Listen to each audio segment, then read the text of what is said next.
Alors, bonsoir à toutes et à tous, spécial pour le direct de la Web TV. Aligny, et la journée n'est pas finie. On va parler Festirol. On a Pierre qui est à côté de moi et Félix. Bonsoir Pierre. Salut. Bonsoir Félix. Salut Michel, ça va?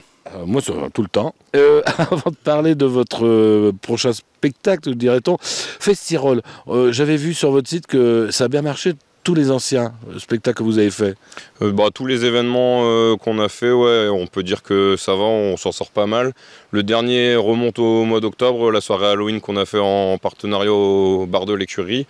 Et sinon, avant ça, y a le dernier gros événement qu'on avait fait, c'était le Festi-Roots. C'est dans le même village, donc à Ligny en Cambrésis.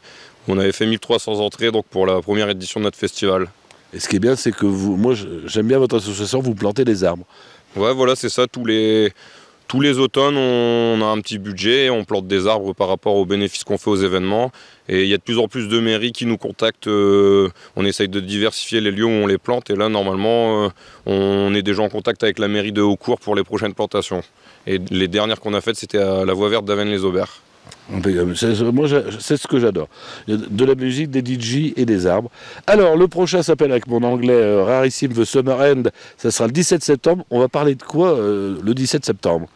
Alors donc le 17 septembre, on va faire un événement. Donc avant tout ça, on faisait des événements beaucoup portés sur la musique. Là, on va essayer de faire quelque chose de beaucoup plus familial. Donc on va mettre des jeux en bois pour les enfants, on va mettre plein d'animations. On va quand même mettre une scène avec des groupes de musique. Et en plus, il y a aussi le cadre qui est super agréable. Bon là, vous ne pouvez pas tout voir, mais quand vous viendrez voir sur place, vous verrez qu'on est dans un cadre super sympa.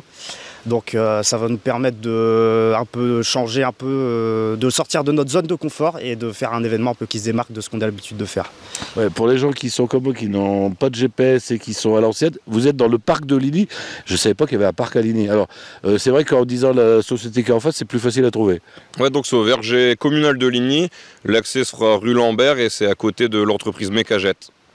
Alors, le 17, moi j'ai vu reggae, ska, classique rap.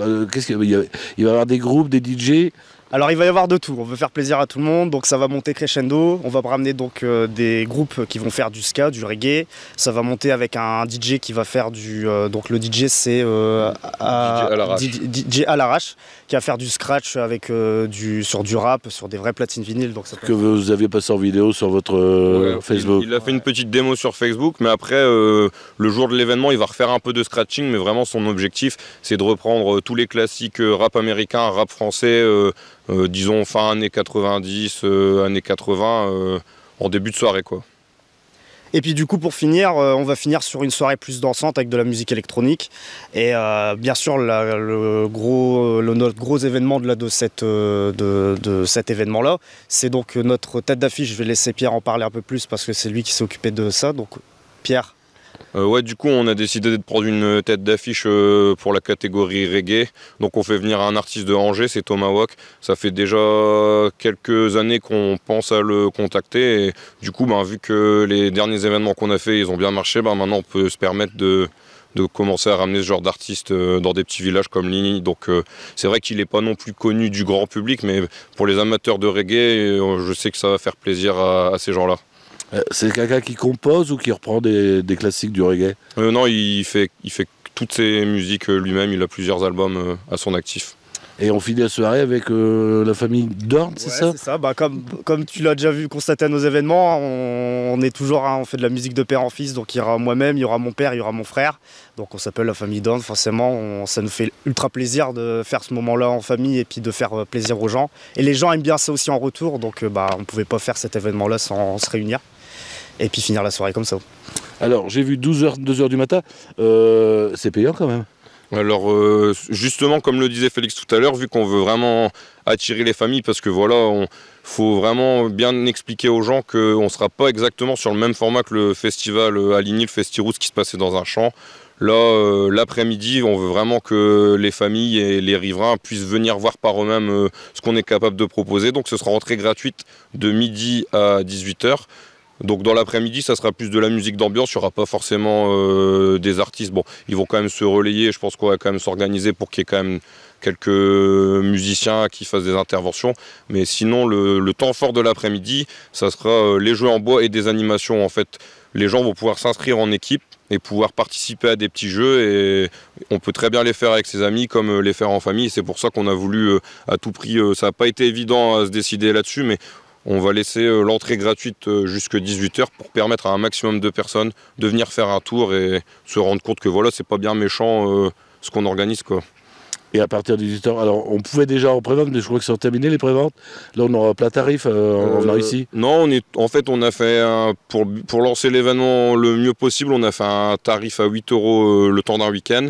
Là on a basculé sur une tarification en prévente à 10 € et le jour même, donc à partir de 18 h, ça sera 15 €. Donc autant prendre ses billets là à l'heure actuelle à 10 € et économiser 5 € par rapport au jour même. Alors justement, on fait comment pour les prendre? Alors sur l'événement Facebook, on a mis une billetterie en ligne.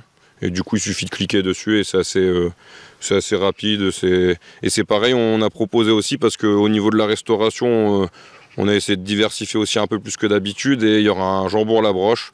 Et donc, pour plus ou moins savoir à peu près le nombre de parts qu'il faut prévoir, on fait un système de réservation sur la billetterie en ligne. C'est ce que j'allais demander, il y aura à boire, surtout à manger, surtout à boire. Alors bien sûr, comme d'habitude, donc là on va avoir forcément, il y aura donc là ça sera pas des food trucks, on fait donc un jambon à la broche, on fait un petit barbecue, il va y avoir aussi un peu stock dans le dog. Je te regarde Pierre parce que c'est toi qui as plus géré cette partie-là. Ensuite, eh bien sûr, forcément, hein, on aura notre buvette sur place et on fera un système de tickets à acheter directement à l'entrée là où il y aura la billetterie. Ouais. Ok. Et sûrement aussi un petit stand sucré, crêpes, etc. pour dans l'après-midi et dans la journée et le soir, quoi. Je crois qu'on a fait le grand tour de l'événement. Quelque chose à rajouter? Ouais, un petit truc rapidement. On met en place un deuxième jeu concours. On en avait déjà fait un sur Facebook. Là, ça va être sous un format différent. On va essayer de faire un genre de jeu de piste. Donc il faudra retourner sur notre page Facebook, on va donner les indices sur Facebook et ces indices-là, il faudra repartir sur des images ou sur des vidéos d'événements qu'on a déjà organisés précédemment et essayer de faire un lien entre ces images-là et les indices donnés et à partir de là, vous aurez des endroits dans le Cambrésis où vous pourrez récupérer 4 passes qui seront cachées justement dans le Cambrésis. Ok, merci à vous et puis nous Félix, on se voit demain soir. C'est ça, demain soir, et j'en dis pas plus pour l'instant. Alors, si vous avez des amis qui n'ont pas Facebook, eh bien, vous leur dites que ça sera retransmis ce soir. Et c'est Monsieur Deligny, c'est Cricri qui retransmet sur le site internet le www.ledirectdewebtv.fr et ça sera également sur notre chaîne YouTube. Moi, je vous invite à venir au Summer End, ce sera le 17 septembre ici à Ligny et ça sera à partir de 12 h. Bonne soirée à tous. Bonne soirée. Bonne soirée.